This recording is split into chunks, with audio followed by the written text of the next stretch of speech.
What's going on, guys? We are back. It's a new weekend. I just got back from a 3-day business trip. Stayed home with the fam last night and got this thing loaded on the trailer this morning. Got my Offroad Anonymous hat on, my Offroad Anonymous hoodie on today. We are at Offroad Anonymous, my old workplace. A good buddy of mine, Jacob's shop, which is right behind me here. There's a bunch of cool stuff inside. The mini truck. We need to do something with the mini truck. It'll come, I promise. But got the X3 all unloaded. We're gonna take this inside. As I told you in the last video, I just gave this thing a bath today. It's pretty clean. But so I said last video when we picked up Jordan's X3 that he's gonna be getting my cage. My doors are in a little bit better shape, so he's getting my doors as well, and whatever else comes off this thing. With racing, this cage doesn't suit what I do for racing. It's too close to my head. If I move my head too much, it actually hits the top bar in the cage, and that's just because the cage is a low profile cage. The previous owner, that's what he liked, that's what he did, and it's a great cage, and that's S3 cage. But we're gonna get this thing unloaded, and I'm gonna actually see if he can hear me, and we're gonna pull in that shop door. But like, this thing is not doing so hot. Like in the last video from Dog Party, the thing is smoking pretty bad out of the catch can, so I think the rings are bad. So I'm thinking a set of rings are gonna be in need here. It still starts up and runs fine, but it's really smoky. And yeah, so I'm gonna get my butt freaking wet on this thing, getting it out. But let's see if we can catch it. See, no smoke there, but the catch can right there, let's see if I can see it. The catch can will start smoking pretty good, so. Oh, look at that. Travis opened the door for me, so we're ready to get this thing in there. Oh man, my butt's gonna be soaked, freaking soaked.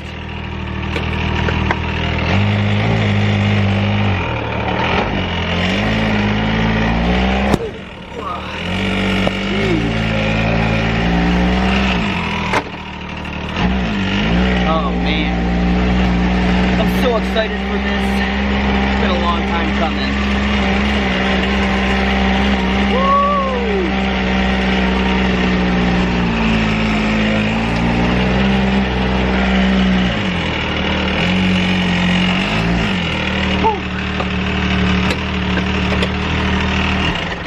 Man, whoa. At least it's clean. Checking back in. I got this thing all torn apart. I knew when I left the house, I told my wife, I'm like, I'm forgetting something. I don't know what I was forgetting. But then I seen Maverick had his little RC car, and I'm like, oh, that's what Maverick wanted. He wanted me to turn on his RC car for him. And no, I forgot my dang tripod. And I was gonna have my tripod today, but look at this thing is all apart.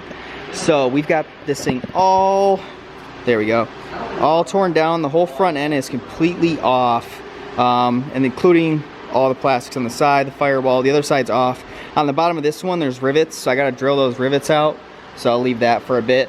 But this side's all apart as well. We're gonna leave the back on. Now, while we're here at Offroad Anonymous with Travis and Jacob, Jacob's the owner, he used to work for Jacob, good guy. They're working on his brother's Turbo S race car, so this is what they're doing right now.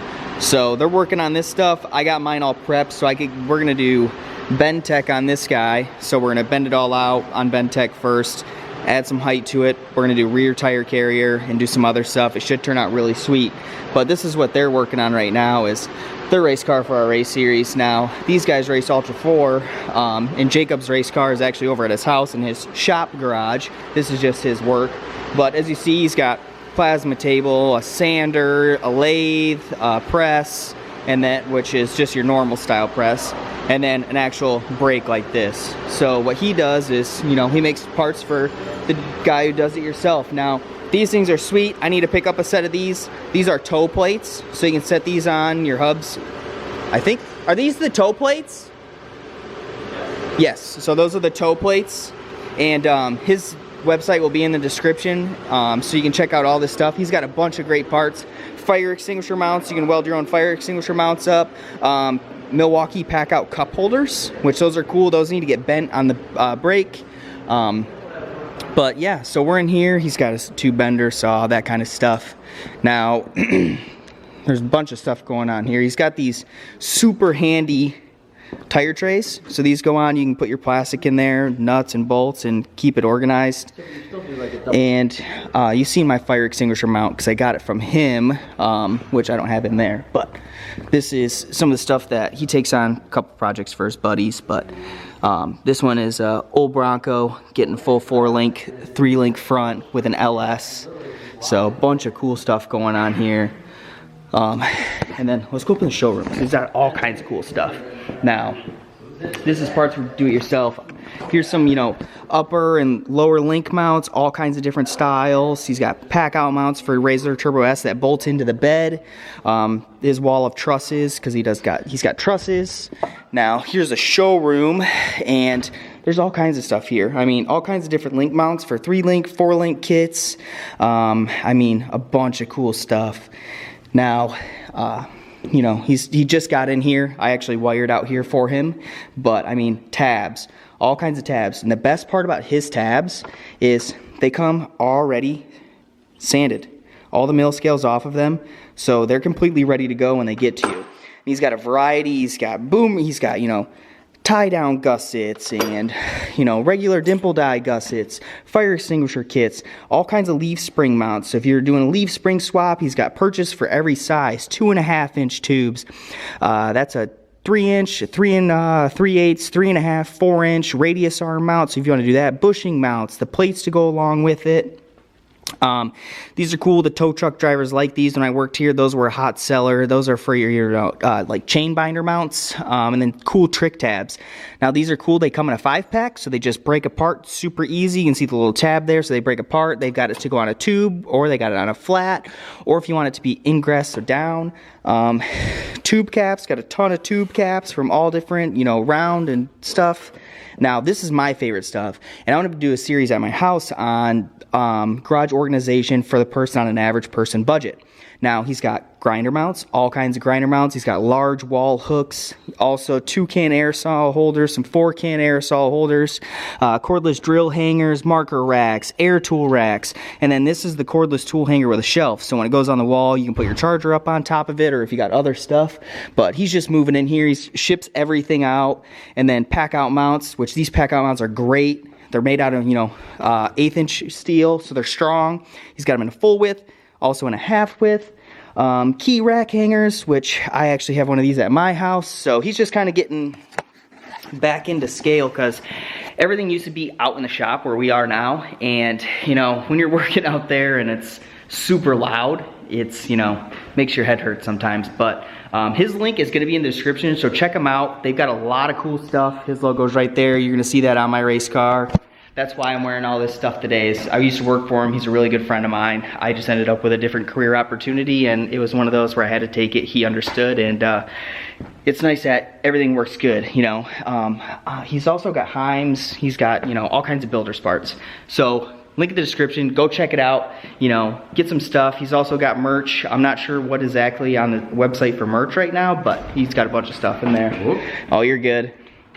I'm showing him all the stuff. Oh, that's right. But, yep, so we're gonna go get some lunch, I think.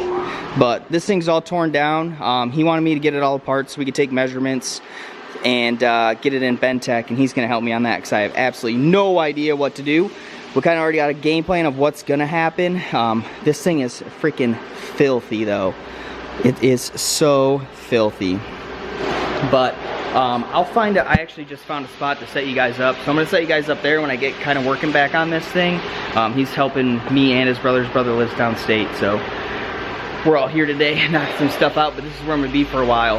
Getting this thing kind of together and getting ready for race season. The race series that we race in, he actually puts on. So getting this thing ready. So we'll check back in a bit.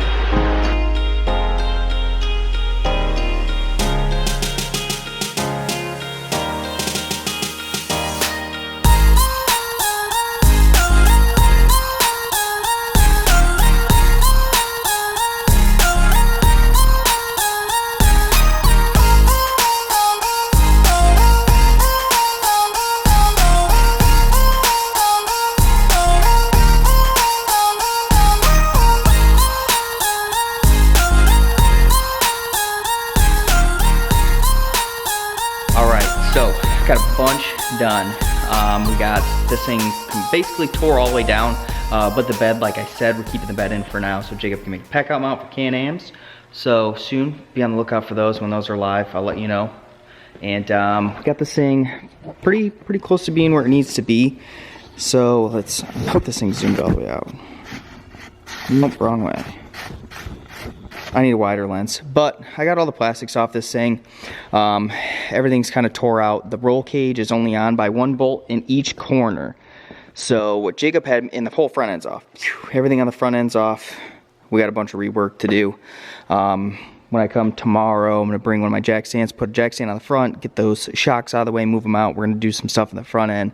But what Jacob had me do is basically do a template for this cage in Bendtech. So I've never used Bendtech. So what he had me do was take a piece of paper and measure our points. So from the floor to the top of where the A-pillar starts was 43 inches, and then, you know, vice versa. So what you want to do is make sure it's, you know, an X and Y plane. You're not measuring from this point to this point. You're actually measuring from here to where the center of your bend is. But you have to remember the top of your bend is above the cage, where basically where your points would connect like this, right, just like that. So where this one would come this way, and then this one would go that way. So your center point. So I did all of that for the side profile. So we know the profile from the height on the bottom of the A pillar to the B pillar. So we know our height there, so the difference. And then also it got us our rake.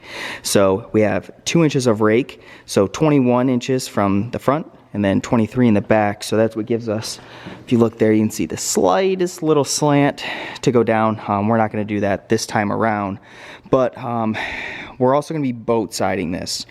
Now, what boat siding is, we're going to cut this whole tube out, this tube, and all the way up that's going to come out. And we're actually going to run, basically, it might be pretty close to where the trailing arm bolt is, and run a new tube that goes straight forward, and then would connect from through here to here, up there, and then where your seat still sits above it. But it kind of give us a nice angle.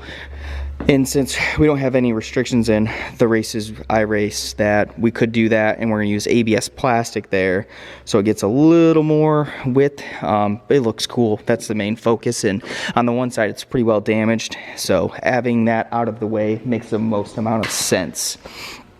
Now, I'm really struggling. I don't know what I want to do here for... I think we're going to try to get it as best we can as a 64 inch wide. As you see, the angle there is horrendous. This thing's jacked up like a monster truck. But that's just what the Hypercoast spring said to do, and it rode great. I mean, there's no complaints there. It rode great, it jumped great, everything about it was, but it's still very, very top heavy and very tipsy, and that's the ongoing issue. Where this Travis's looks badass. It's so good, nice and wide. It's going to be stable, but when we're racing in the trees, you know, it's pretty tight, and he has to check up in spots that I don't have to check up in, but I also have to check up on spots that he doesn't, because he's got the width and he can go through corners faster than I can.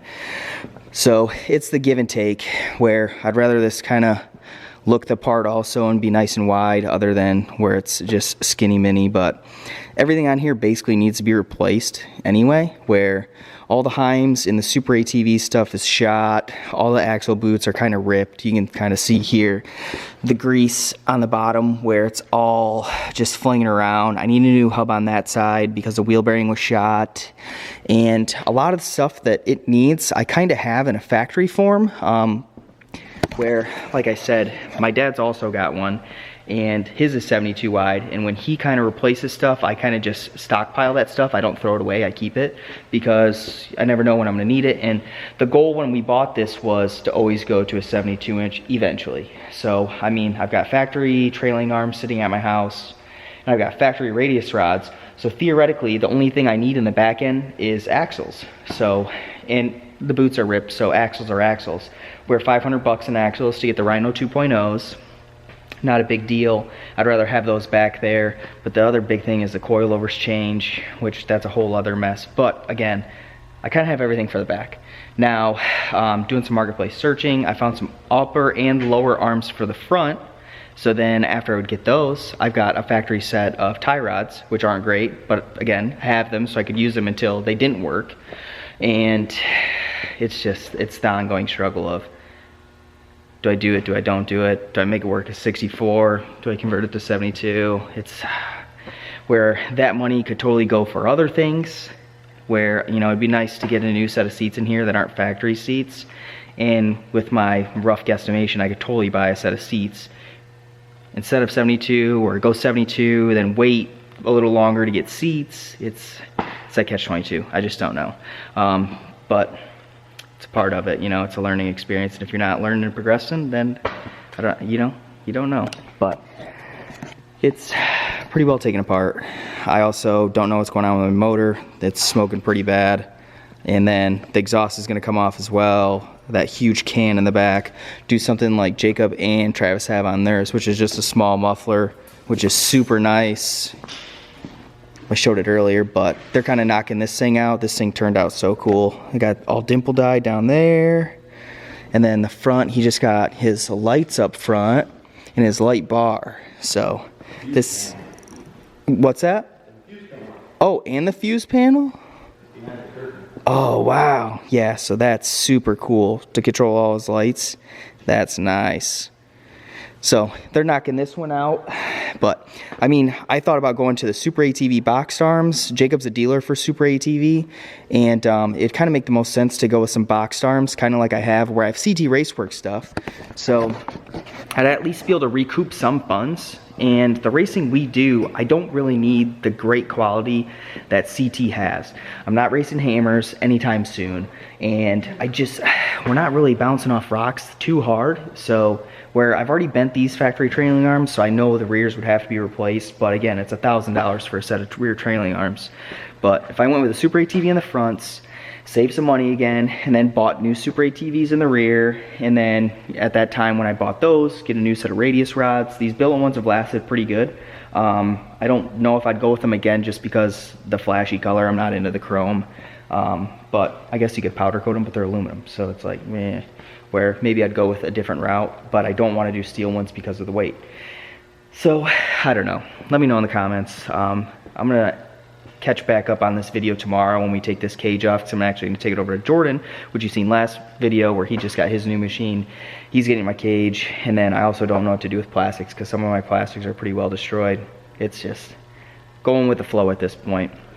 But I guess I'll show you what I meant by this side is pretty well damaged. So if you see here, that tube is pretty well crunched, and then on that corner as well from just bottoming out with the old suspension. The Red Bull race, I jumped it a little too far. She bottomed out. The ground was really hard because it was frozen, and it just dented it all up. So we're going to cut all of that out, push that in probably 6 inches or so, and then, you know, boat side it, get rid of this tube, which then we'll have to move our seat tube, which will have a new bar that comes down to kind of brace it. And then same thing. It's down the rabbit hole we go, but at the end of the day, I don't get to drive this thing too much. I like to use it as a race car. And if I can still use it as a play car and a race car while it looks like a race car, I mean, come on. I like race car look more than dune car look. It's just, I don't know. It's a form over function thing, I guess. If I wanted a flashy dune car, I'd buy a sand car. That's my take on it. But like I said, I'm gonna cut it off here for now. I'm gonna jump back in tomorrow, hopefully get this cage off and do some more things, and see where we end up tomorrow. Tomorrow I'll show you kind of the Ventec side of things. I don't know anything about it. Jacob does. It's his stuff, but yeah, I'll check back in a while. Alright, so new day for me, same video for you. I kind of just got here and got to work on this thing. I knew I wouldn't have too much time today. My little one's missing me. I was on a business trip all week basically, and then I've been here all weekend, so he's like mad that I left, and I don't blame him. So I want to get home and see him. But this thing has kind of progressed pretty quickly.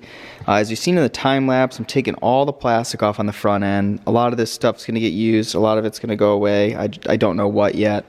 I'm getting all the front end. These rivets are awful. Whoever thought this was a great idea to rivet all this stuff in, not a fan. Not a fan. So we're going to get in this back firewall piece out. Everything's disconnected, but I'm not sure what's on the other side, but I know it needs to be unplugged. It's not the computer. I'm not sure what exactly it is. So over there, it's got the like diffuser fins on it over there. If you can see it right there. So I'm not sure what that is, but that just needs to get unplugged and moved out of the way. I got the battery out and out of the way. The whole dash is off. Stuff is, I took pictures of everything and then I kind of taped everything up because I'm going to pressure wash this thing completely out once I get this side off. But this side is all done where it's ready to come off. But there's one rivet and in the horrible spot. I don't even think the camera will pick it up. If you look in there, there's a little indent. The camera won't see it, but there's one up there. So this piece needs to come out, and then that'll come off. Now, I'm thinking I'm not going to put the dash back in. I don't know. I think we're going to do an aluminum panel so we can get some better vision out of this thing. And as you see how low that is, it'd be nice to kind of cap it and then just do something over here where the gas tank is, so you can at least still access the fuel cap, I guess you'd say. I'm over this thing for today already. But be able to take the fuel pump out and change that if need be. So getting this thing all torn apart and kind of getting it back to the bare chassis, because we're going to take a bunch out of this side, a bunch out of that side to do both sides. So we're thinking aluminum in the front on the firewall, boom boom. And then I'm going to try and use all the factory plastic in the back just to make it easy, because your ECU mount's there, the battery tray's already there, like all that stuff's there. There's no need to rework the wheel. I'd rather just trim the plastic where it needs to be trimmed to fit on the inside and kind of just go from there. We'll try to keep this low budget as well because my engine needs work. I don't know what's up with it yet, but that's in the back of my mind as I keep going through this. So Jacob's going to double check my measurements today on the cage, then I can take the cage off, take it over to Jordan's house today, and then every time I come here I won't have to bring the trailer. But noticing this tube right here is jacked. As you see there, it's split. Let me get on the inside, but look at that. That's bad, real bad. So we're actually gonna cut to that, where that point comes down there on the front suspension. We're going to cut that flush there, cap it. This tube will come out, and then we'll go from that point in there where there's that opening and then do a new parallel across at an angle, and then get rid of a bunch of this stuff down here, which, looking at it, I think he was thinking trailing arm, but that's where the seat is. So I'm thinking maybe just kind of go along the side there and take out, what is that, probably like 6 inches. I mean, that's quite a bit. But yeah, so just I'm slowly plugging away on this thing, kind of getting it ready. He's working on his brother's with doing doors and all this other stuff. This thing's turned out really cool. But as you see, factory door right there, and then he's got his number plate on the back and the shark fin. Now they've got their relay panel up here and fuse box, which is super nice. This will have a nice cover on it, and got a winch and bumper up front. But the last thing they're working on today is they're going to get these doors done. Now, they've got a connector down there so they can pull that on and off. And then same thing so you can actually open and close your door, which is super convenient. But for money savings and time savings, I'm not doing that on this. This is just going to be full on side, so you'll have to climb in and out like a race car. That's kind of the gist of it. And then once this thing kind of gets all together, the back half will come off. The old muffler will come out. We'll do something just like his, like I said earlier. But it's kind of slow going. There's that much going on. It's a lot of disassembly, and I'm sure you don't want to see a bunch of disassembly. And a bunch of cleaning needs to get done. A ton. So I'm going to pick it up again when I take the cage off, so you can kind of see what it looks like without the cage, throw it on the trailer, and then take that to Jordan's, which I'm going to do in like half hour, 45 minutes, and call it a day. It's Sunday, and it's almost 4 o'clock, so at least get home for some time to cook dinner and hang out with the fam before the week starts. So then come back out next weekend. So yeah, I'll check back in a while.